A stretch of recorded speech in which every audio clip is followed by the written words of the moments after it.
bago ang lahat kung gusto nyo ng matibay na shoes, new Air Sole shoes, mabibili lamang sa halagang $1,299.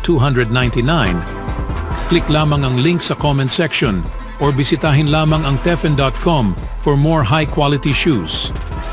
Ang Philadelphia 76ers ay tila nakapagnakaw ng panalo sa Madison Square Garden nitong Martes. Ngunit agad itong inagaw muli ng Knicks. Ang 76ers ay bumalik mula sa 8-point deficit sa ika-4 na quarter upang kunin ang 101-96 lead sa huling minuto ng laro. Ngunit nagkaroon ng kaguluhan sa huling mga segundo ng laro habang ang Knicks ay nagrallied para sa isang wild 104-101 na panalo at nakuha ang 2-0 lead sa first round ng playoffs.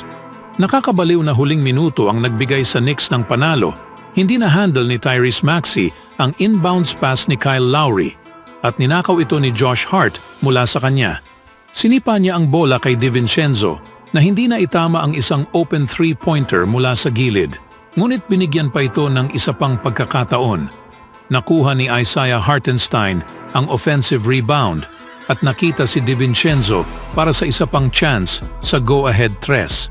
Sa pagkakataong ito, sinikap ni DiVincenzo na maipasok ang bola mula sa tuktok upang ma-secure ang 102-101 lead. Ang mga huling sandali ay hindi naging maganda sa 76ers.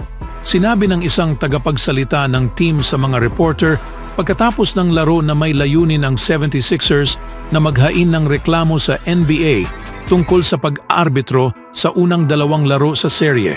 Sinabi naman ni 76ers head coach Nick Nurse na hindi pinansin ng mga opisyal ang tawag sa timeout sa gitna ng late-game fracas. Tumawag ako ng timeout, sabi ni Nurse sa mga reporter. Tumingin sa akin ang referee, pinaliwala ako. Pumunta ako kay Tyrese. Tinawag ko ulit ang timeout.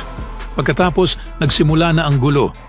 Sa palagay ko, kailangan kong lumabas sa court o gawin ang anuman para makuha ang kanyang atensyon. Kailangan ko ng timeout para i-advance ito. Magiging mabuti sana. Hindi ko ito nakuha. Nakuhanan ng video ang mga huling sandali. Ginawa ni Nurse ang isang hindi malinaw na gesture na inaasahang tawag sa timeout habang si Lowry ay nagsisikap na itapon ang bola. Pagkatapos ay malinaw niyang tinawag ang timeout matapos ang inbounds. Ngunit sa oras na iyon, nawala na ni Maxey ang kontrol sa bola na nagiging maluwag. Ipinahayag din ni Embiid ang kanyang pagkadismaya sa pag-aarbitro, ngunit hindi ito makakatulong para baguhin pa ang 2-0 deficit ng Sixers sa serye. Okay lang kami, sabi ni Embiid. Mananalo kami sa seryeng ito. Mananalo kami. Kami ang mas mahusay na team. Sa ibang balita naman, inaasam-asam si Klay Thompson na bumalik sa Warriors General Manager na si Mike Dunleavy at ng mga stars na teammates na sina Steph Curry at Draymond Green. Ngunit may interes sa labas ng free agency ang 5-time All-Star shooting guard ngayong summer. Ang Dallas Mavericks ay worth watching bilang isang posibleng suitor para kay Thompson ayon kay Sam Amick ng The Athletic na nag-uulat batay sa mga sources sa liga. Subalit ayon sa Spotrac, ang Mavericks ay lampas na sa luxury tax threshold ng 2024-25 na mayroong higit sa $173 million na taxable salaries. Ang Orlando Magic na nangangailangan ng isang shooter at mayroong salary cap space ay posibleng destinasyon din para kay Thompson kung magpasya siyang umalis sa Warriors, ang tanging NBA team na kung saan siya nakilala. Si Thompson ay kakatapos lamang sa kanyang 5-year $190 million na kontrata at magiging isang unrestricted free agent pagkatapos ng NBA playoffs. Iniulat ni ESPN Zach Lowe noong nakaraang linggo na ang mga kinatawan ni Thompson at ang Warriors ay hindi nagkaroon ng makabuluhang mga usapan tungkol sa kontrata sa loob ng mga buwan. Sinabi ni Dunleavy na kailangan ng Warriors na magbawas ng sahod para sa paparating na 2024-25 NBA season. Kaya marahil ang pagpirma kay Thompson ng mas mababa sa $43 million na kanyang kinuha nitong nakaraang season ay maaaring ang tanging paraan para manatili ang 4-time NBA champion sa Bay Area sa susunod na taon. Si Thompson, na kumita na ng $266 million sa kanyang karera sa court salaries, ay may malaking desisyon na dapat gawin ngayong summer. Kunin ang pinakamahusay na offer na maaaring nangangahulugang umalis ito sa Warriors o posibleng kunin ang isang deal na mas mababa sa market upang siguradong tapusin niya ang kanyang Hall of Fame career sa Bay Area. Anong masasabi niyo mga kaibigan? Sa sumunod naman, si LeBron James ay nagpahayag sa kanyang pagkadismaya sa referee sa pagkatalo ng Lakers sa score na 99-101 sa Nuggets sa Game 2 sa unang round. Binigyang diin niya ang isang play kung saan sinapak ni Michael Porter Jr. si D'Angelo Russell sa mukha at kung saan binawi ang foul call pagkatapos ng isang challenge na nakakapagtaka para kay James. Hindi ko maintindihan kung ano ang nangyayari sa replay center. Sa totoo lang, ano ba ang dahilan bakit kailangan natin ng replay center? Wala itong silbi para sa akin. Ano ba ang ginagawa natin? Nagkomento rin si LeBron sa kalagayan ng laro sa pangkalahatan nang may kalmadong pag-uusap kung paano nga ba ang 20-point leads ay hindi ligtas sa modernong NBA, lalo na kapag hinaharap mo ang defending champion. Alam namin na sila ay isang magaling na offensive power team. Alam namin na sila ay magkakaroon ng ritmo sa isang punto. Alam namin na gagawa sila ng run, lalo na sa home floor.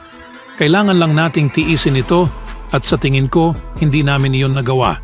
Ang 20-point leads sa liga na ito ay hindi ligtas, lalo na laban sa defending champion. Kailangan naming gawin ang mas mahusay na aming ginawa. May mga pag-asa kami. Nagtapos si James sa laro na may 26 points, 8 rebounds at 12 assists na nagdala ng mabigat na pasanin sa offense sa ika-4 na quarter ng laro. Sumablay siya sa ilang mahahalagang shots, ngunit sa huli ay hindi pumasok ang isang maluwag na 3 na maaaring magbigay sa Lakers sa kailangang space upang makuha ang panalong ito. Ang Lakers ay babalik na sa LA para sa Games 3 at 4, kung saan umaasa silang maipagtanggol nila ang home court tulad sa ginawa ng Nuggets at sana ay bumalik sa Denver para sa Game 5 na tayang serye. Ang Lakers ay wala pa ring katiyakan sa kanilang mga plano sa court. Ang mga laro ng Lakers versus Nuggets ay sumusunod sa parehong script. Ang Lakers ay naging competitive sa loob ng 3 quarters. Sa katunayan ay umaabot sila sa malaking lead sa panahong ito. Ngunit nang magsimula na ang ika-4 na quarter, ang Nuggets ay nakakahanap ng paraan upang bumalik sa laro at nakuha ang panalo. Iyan ang nangyari muli ngayong araw. Pagkatapos ng laro, sinisi ni Anthony Davis ang mga panahon sa laro kung saan hindi naging malinaw ang kanilang ginagawa sa court. May mga pagkakataon kung saan hindi namin alam kung ano ang ginagawa namin sa both ends sa court, ayon kay AD. Nagkaroon din ng parehong reklamo si Rui Hachimura bago magsimula ang Game 2, nagdadalamhati kung bakit hindi nila alam ang kailangan nilang gawin para matalo ang Nuggets. Marami silang nakikita sa amin. Marami na kaming laro sa kanila sa nakaraang taon. Alam nila kung ano talaga ang ginagawa namin. Kailangan naming maglaro bilang team defense. Kailangan kong maging mas aktibo, magbahagi ng bola at lahat ng iyon. Sa tingin ko, makakatulong ito sa amin ngayong taon. Ang lahat ng mga daliri ay nagturo muli sa head coach ng Lakers na si Darvin Ham na malinaw na nahihirapan na i-match ang kakayahan sa coaching ni Michael Malone. Ang Lakers ay naglaro sa maraming freelance ball ngayong araw na kung saan si James ang bumuo ng offense para sa kanyang sarili at sa kanyang mga teammates. May 11 assists siya sa unang 3 quarters bago siya tumutok sa pagiging isang scorer sa ika-4 na quarter. Ang seryeng ito ay tila tapos na, bagaman ang Lakers ay muling ipinakita na mayroon silang mga sangkap para talunin ang Nuggets. Ang tanong ay kung magagamit nila ang mga ingredients na ito para lumikha ng kailangan nilang pagkain o sila ay muling masusunog. Anong masasabi niyo mga kaibigan sa tsansa ng Lakers? Always do it on my own, so I gotta get through it. And the only thing I know is to love what I'm doing. Never give up, never slow, till I finally prove it. Never listen to the no's, I just wanna keep moving. Keep my head up when I act, head up, that's a fact. Never looking back, I'ma keep myself on track.